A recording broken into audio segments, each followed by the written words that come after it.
as a flame, right? Up to this point, God's been in the background. He's been moving all these pieces, but it's all been in the background. He hasn't said his name yet. He hasn't introduced himself. He hasn't revealed himself. But in chapter 3, this God who is simultaneously inviting and terrifying, he makes himself known. Now, even if you don't have any familiarity with the church, this is a story that you would be familiar with.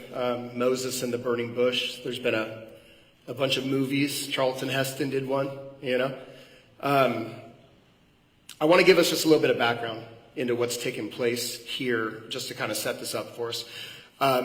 We know that Pharaoh's daughter named Moses. Okay, we don't know what his birth name was. We know that his Egyptian name was Moses. It means drawn out, because Pharaoh's daughter drew him out of the Nile. And that's really the theme of the book of Exodus. God draws us out in order to draw us in. He draws the children of Israel out of Egypt. He draws them out of slavery. He draws them out of bondage in order to draw them into himself. And he does the same for us today. Now, Moses, it seems at one point, he decides to set out on his own to be the deliverer for Israel. In fact, it tells us in Acts chapter 7 that as he killed an Egyptian, he thought for sure that everyone would see that God was raising him up to deliver the children of Israel. Josephus, the Jewish historian, he tells us that Moses was a commander-in-chief of the Egyptian army. In fact, he had an incredible victory over the Ethiopians. He fought them all the way back to their main city. Took over that city. Josephus tells us he took an Ethiopian woman to be his wife at this time, married her. It does tell us in Acts that he was learned in all the ways of the Egyptians, and he was mighty in his presence and in his speech. He was an orator, right, despite what Moses says about himself. And I guess he just sets out to deliver Israel one Egyptian at a time. He kills them and buries them in the sand, right? He's got like 6 million more or so to go.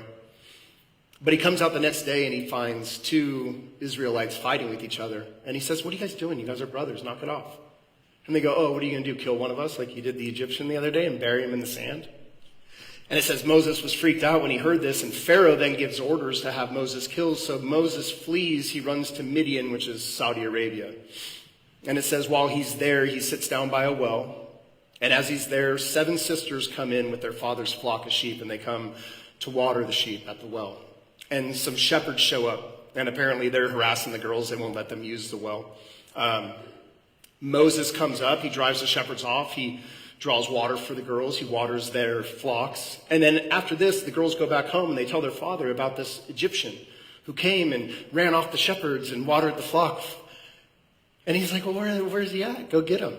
So he sends for Moses. He brings him home. It says in chapter 2, verse 21, it says, Moses was content to stay with the man, and the man gave him his daughter Zipporah as a wife. Now, verse 22 tells us that they have a son. They name him Gershom, which means sojourner or foreigner. Okay, because Moses says he has been a sojourner in a foreign land. Now, verse 23 starts off, it says, during those many days. Now, it's just one short line.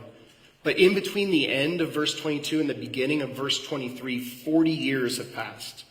And we're not told this at the time, but Moses does have another son, and he names this one Eleazar, which means God comforts, or God comes alongside.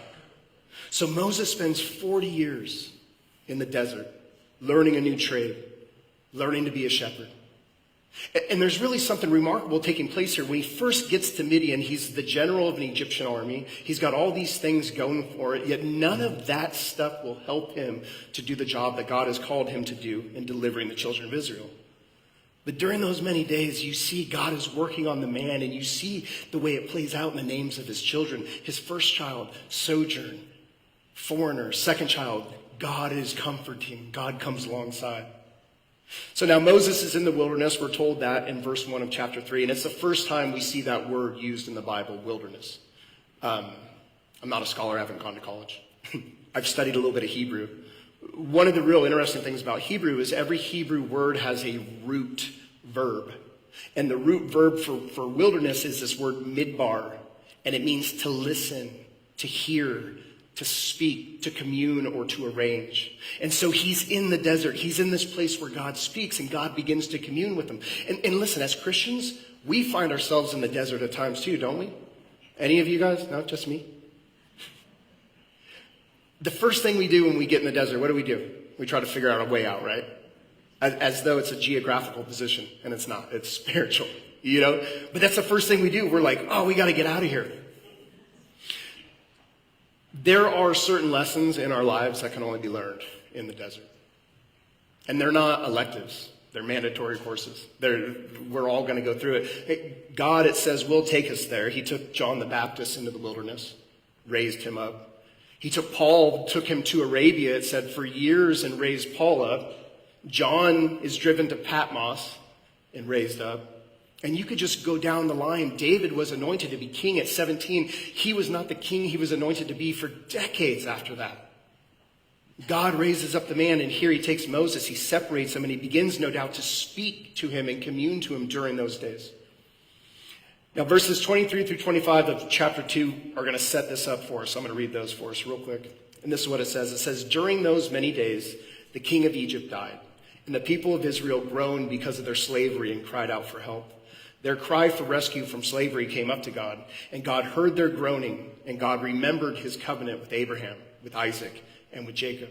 And God saw the people of Israel, and God knew.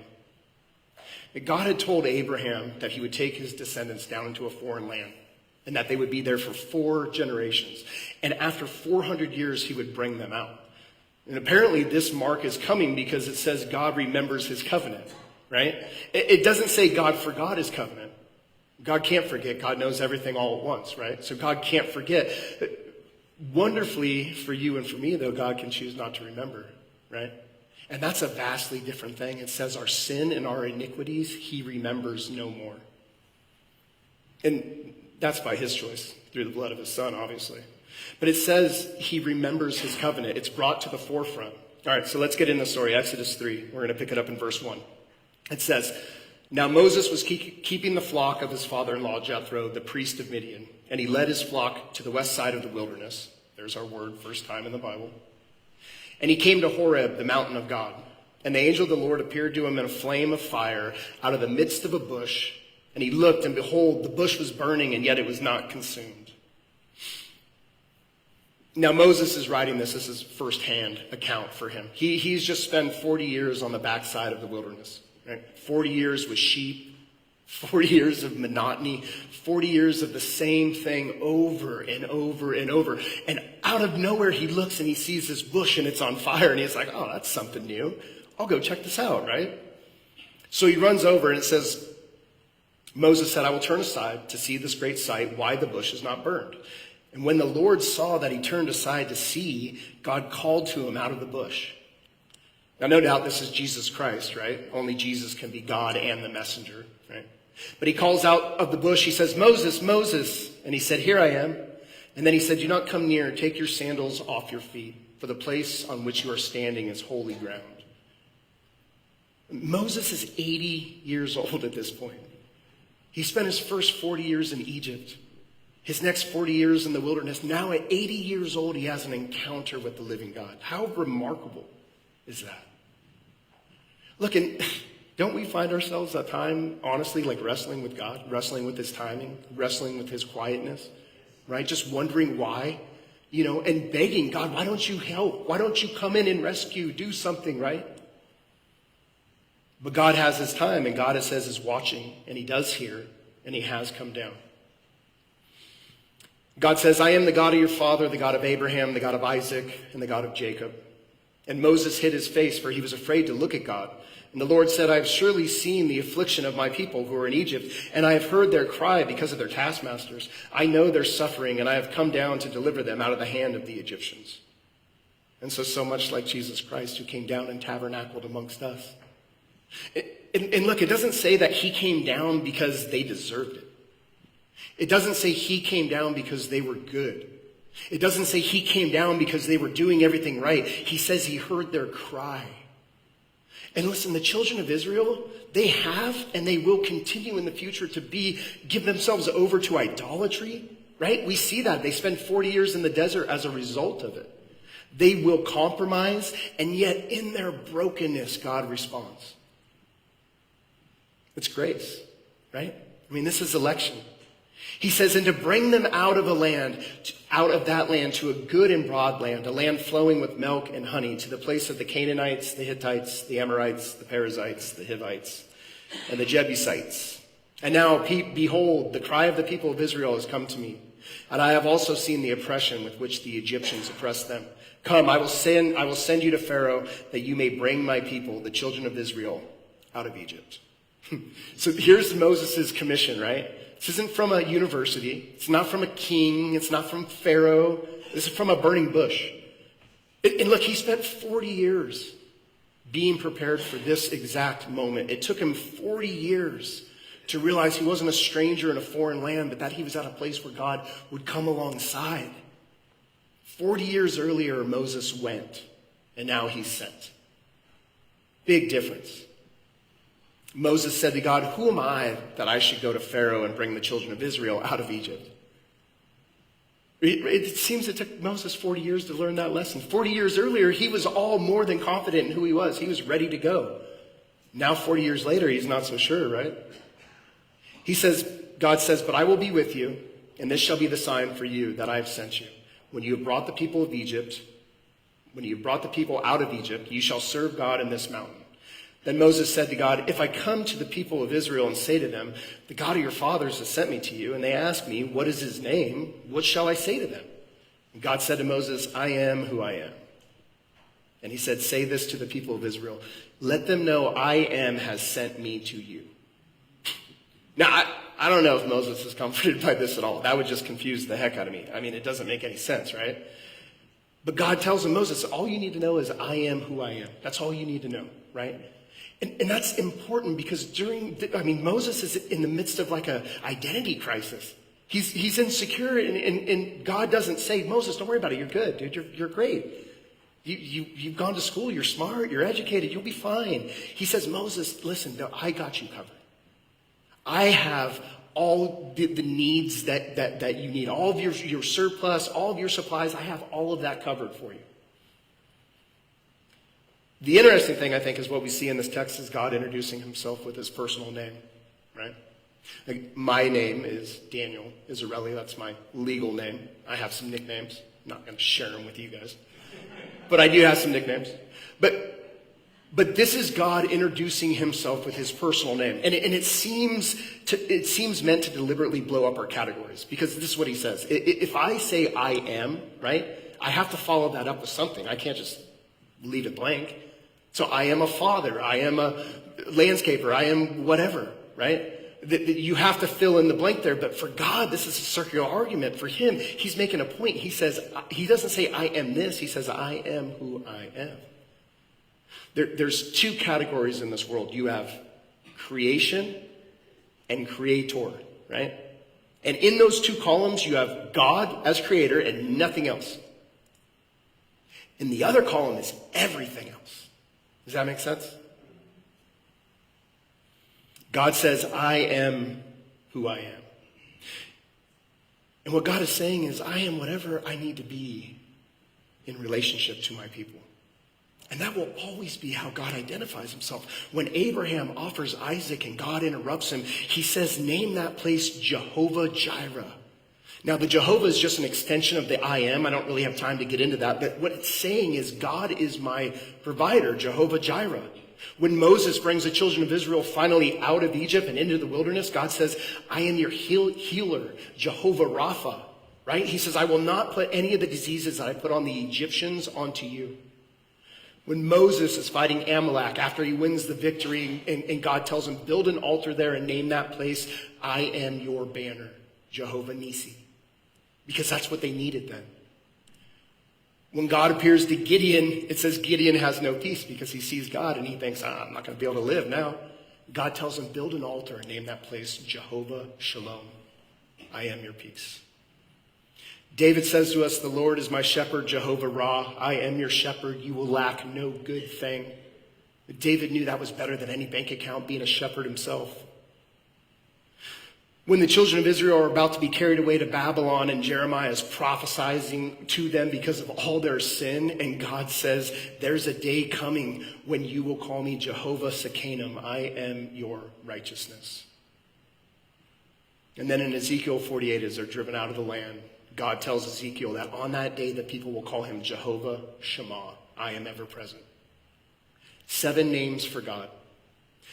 And then the 8th name, the number of new beginnings, is when Gabriel comes to Joseph and he tells him, name your son Jehovah Shua, Yahshua, because he will save his people from their sins. Jesus, right? I am become your salvation. And then, of course, Jesus would say, I am the bread of life. I am the good shepherd. I am the bright and morning star. I am the light of the world. I am the way, the truth, and the life. I am the resurrection and the life. I am with you always, even to the end of the age. In fact, when he was talking to the Jews about Abraham, they go, how do you know Abraham? You're not even 50 years old yet. He said, before Abraham was, I am. Moses said, when I get there, they're going to ask me, who sent me? What am I supposed to say? Right? He says, Moses, I am that I am. I am whatever I need to be in relationship to my people. And that's a beautiful, beautiful thought. Now, God also says to Moses, he says, say this to the people of Israel, the Lord, the God of your fathers, the God of Abraham, the God of Isaac, the God of Jacob, has sent me to you. This is my name forever, and thus I am to be remembered throughout all generations. Go and gather the elders of Israel together and say to them, the Lord, the God of your fathers, the God of Abraham, of Isaac, and of Jacob, has appeared to me, saying, I have observed you and what has been done to you in Egypt, and I promise that I will bring you up out of the affliction of Egypt to the land of the Canaanites, the Hittites, the Amorites, the Perizzites, the Hivites, and the Jebusites, a land flowing with milk and honey. And they will listen to your voice, and you and the elders shall go to the king of Egypt and say to him, the Lord, the God of the Hebrews, has met with us, and now please let us go a 3-day journey into the wilderness that we may sacrifice to the Lord our God. That wouldn't have been a completely unreasonable request to the Egyptians. They were polytheists. They worshipped more than one god, multiple gods, and they would often go and sacrifice to those gods. But God says, but I know that the king of Egypt will not let you go unless compelled by a mighty hand. So I will stretch out my hand and strike Egypt with all the wonders that I will do in it. And after that, he will let you go. And I will give this people favor in the sight of the Egyptians. And when you go, you shall not go empty. But each woman shall ask of her neighbor, and any woman who lives in her house for silver and gold jewelry and for clothing, you shall put them on your sons and on your daughters, so you shall plunder the Egyptians.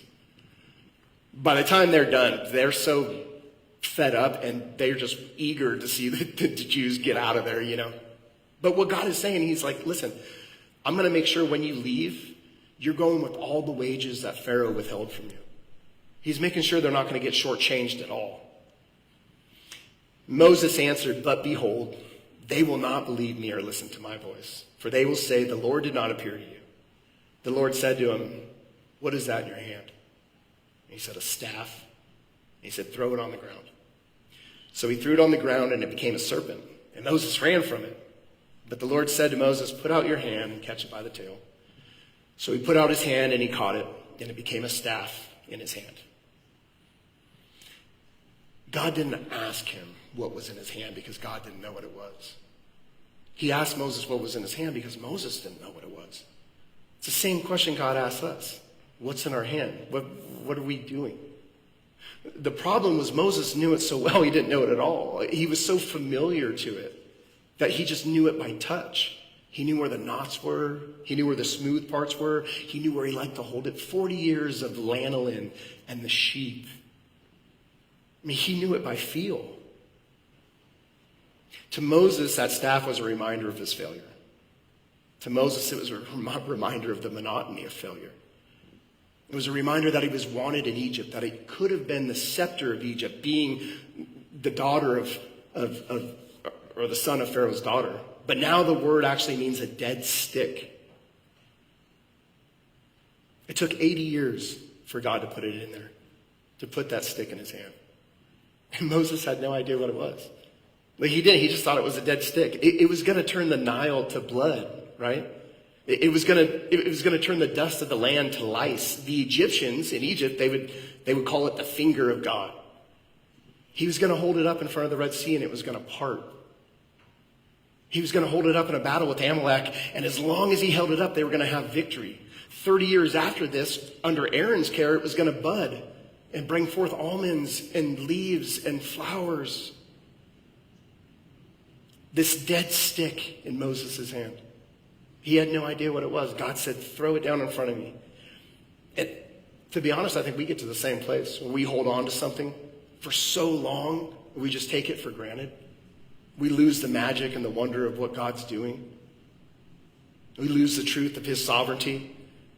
But God, it says, is infinitely patient, and he can take 10 years or 20 years or 30 years to do something in our lives, to put something in our hands. What is that? It's just a jawbone. No, Samson, that's a weapon to kill 1,000 Philistines with, right? What's in your hand, a slingshot? No, David. The armies of the Philistines have been defiling God. You put a stone in there, and you will turn the tide of a nation. Right? What's in your hand? Just 5 loaves and 2 fishes. I mean, what are these amongst so many? Jesus says, bring them to me. What's in our hands this morning? Grandparents. A little boy, a little girl, Spurgeon, a Luther, a Lydia, a Deborah. A stick to bring the mightiest nation of the world to its knees. The mightiest nation in the world brought to its knees by a stick that God used in the hand of Moses. And Moses knew that stick so well, he didn't know it at all. And I think sometimes we need to take a step backwards and just ask God to just reveal the wonder of all this to us again. I think I forget that he loads us up daily with benefits. I want to be able to throw down the things that God puts in my life at his feet, just to see if he can bring life to it. I think it's interesting if we look chapter 4, verse 19 and 20, it says, and the Lord said to Moses in Midian, he says, go back to Egypt, for all the men who were seeking your life are dead. And so Moses took his wife, his sons, and had them ride on a donkey, and he went back to the land of Egypt.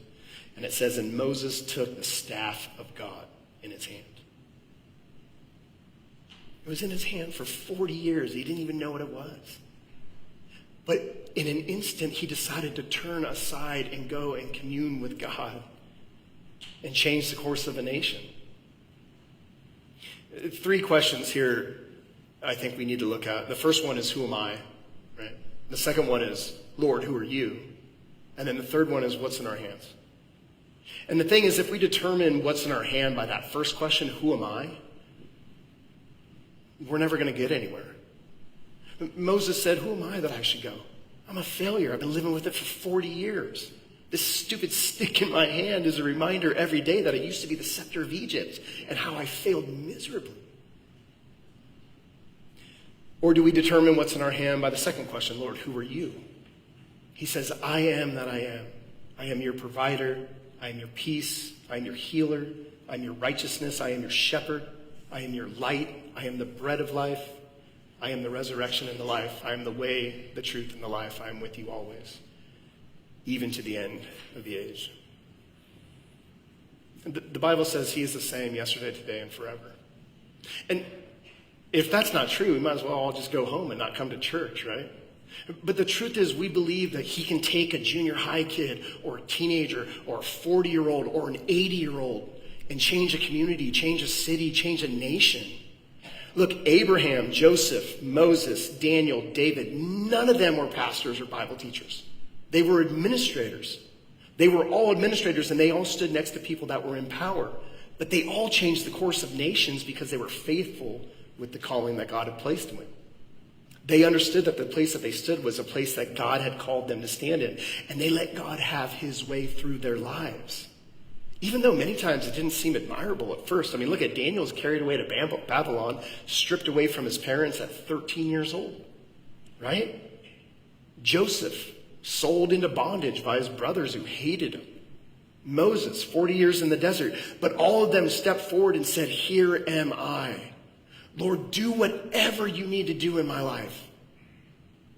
All I have is a dead stick in my hand, right? But I'll lay it down at your feet. You do whatever you want with it. I think for me, the question is, are we willing to do that this morning?